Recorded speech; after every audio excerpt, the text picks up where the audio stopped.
Le ministre des Affaires étrangères espagnol, José Alvarez Manuel, ou José Manuel Alvarez, je crois, vient de reculer sur ses propos outrageants qu'il a fait récemment sur le Mali. Ce monsieur se permet de dire que l'OTAN interviendrait au Mali, si nécessaire, pour les intérêts de l'Europe. Donc, l'OTAN viendrait au Mali pour intervenir, pour se battre, pour accomplir ce qu'ils accomplissent toujours, pour préserver l'intégrité de l'Europe.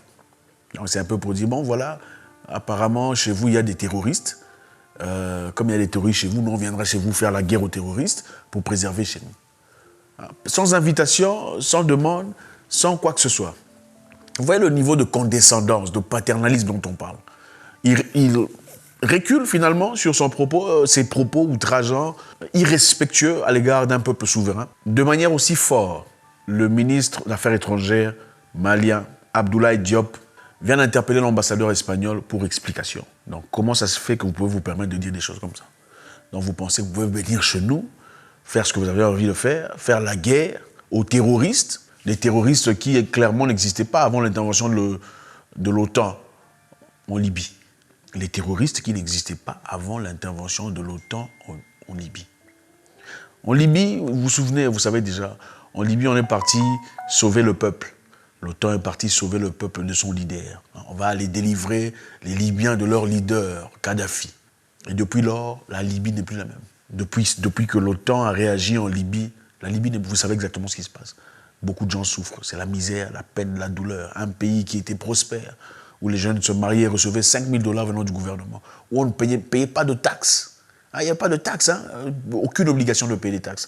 Dans un pays où les gens avaient besoin simplement d'informer au gouvernement en cas de maladie, on pouvait aller se faire soigner ailleurs, à vil prix ou gratuitement. Donc tu tombes malade, on t'envoie ailleurs, en Europe ou en Belgique ou peu importe, pour te faire soigner et le gouvernement paye. Mais il fallait libérer ce peuple de leur leader, dictateur, un tueur. C'est l'OTAN qui a accompli cette mission.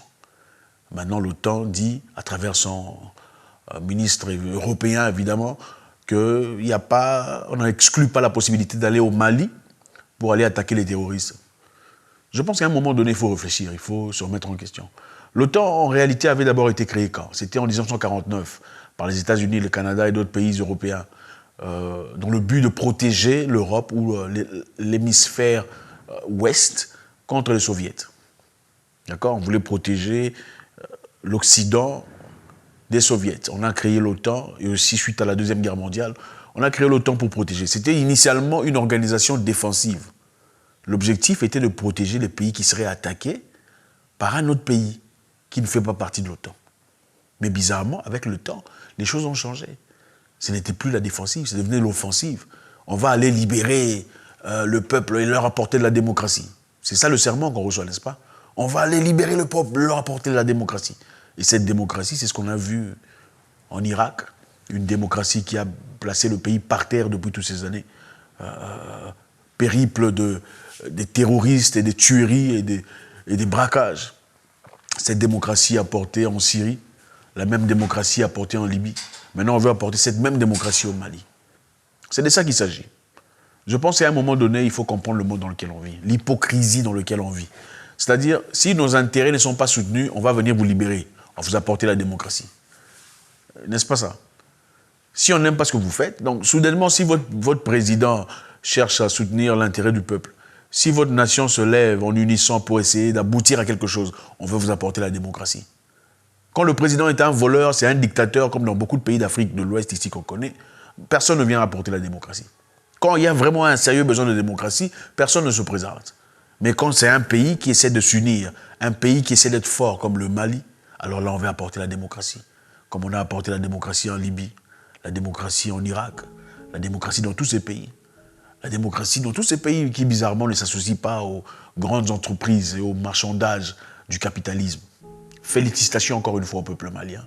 Et encore félicitations au ministre des Affaires étrangères, Abdoulaye Diop, d'avoir haussé la voix, haussé le ton, d'avoir exprimé, avoir interpellé l'ambassadeur espagnol pour explication. Je pense qu'à un moment donné, il faut arrêter d'être faible. La faiblesse aussi, ça fait partie d'une identité mentale d'une personne. On choisit ce qu'on est.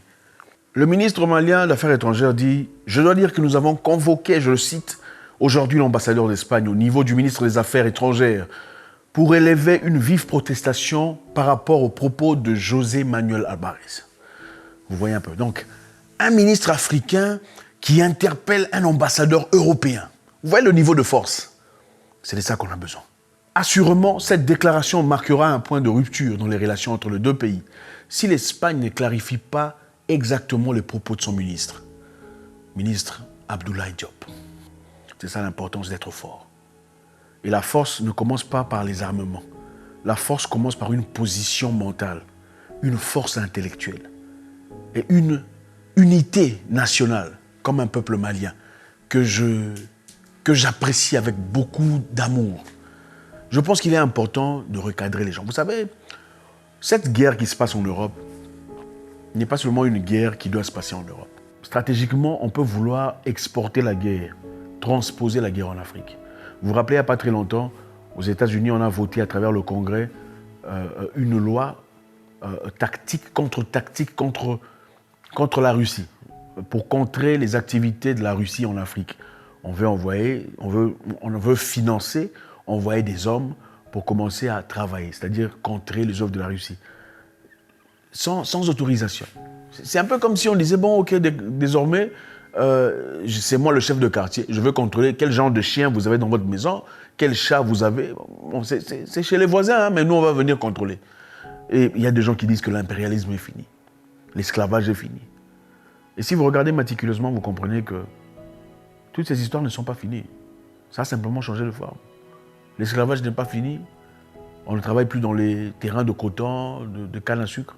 On est maintenant dans des bureaux pour travailler pour les mêmes entreprises, au-dessus, les mêmes organisations qui gèrent tout. Les mêmes organisations qui peuvent vous déstabiliser s'ils veulent. Voilà l'importance d'avoir une certaine force mentale et surtout d'être loyal à sa nation. Le Mali traverse un moment très intéressant de la vie. Et je pense qu'à travers cela, beaucoup de pays africains comprendront qu'il y a un moyen de sortir. Et on essaye tout, coûte que coûte, vaille que vaille, de faire tomber le Mali dans sa position de force pour décourager le reste des nations. Parce que si le Mali se réveille, le reste de l'Afrique se réveille aussi.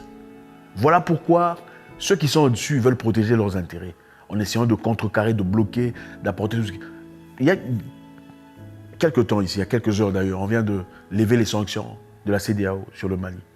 C'est-à-dire on a ouvert les frontières, on veut recommencer à travailler comme d'habitude, laisser les avions atterrir. Vous pensez que c'est gratuitement, c'est pour rien?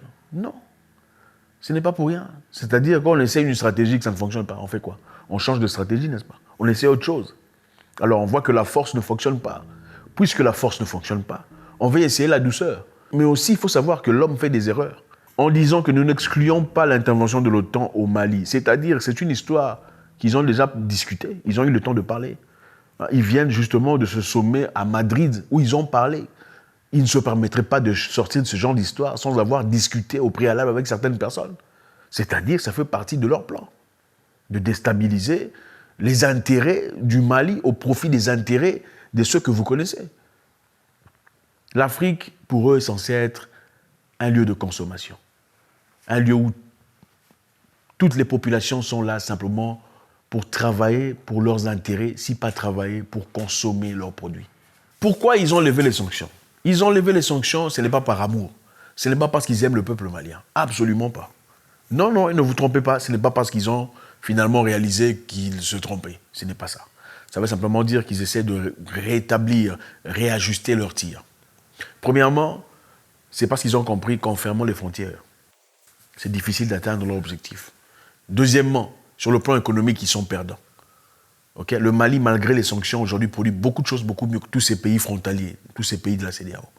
Donc le Mali maintient sa position.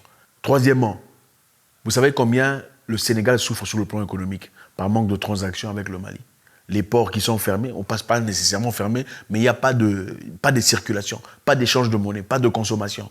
Donc ils sont aussi en train de souffrir de leurs propres sanctions. Que ce soit le Sénégal, la Côte d'Ivoire, le Togo et le reste des pays, ils souffrent de leurs propres sanctions.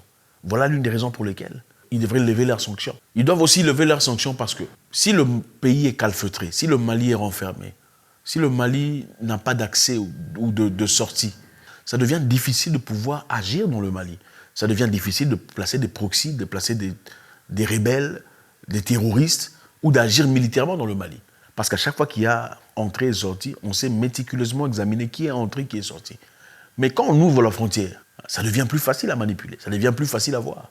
On peut plus facilement entrer et faire ce qu'on a à faire. Notre joie aujourd'hui, c'est de voir le ministre des Affaires étrangères espagnol changer de serment, changer de propos, disant ce n'est pas dans ce contexte-là qu'il avait dit.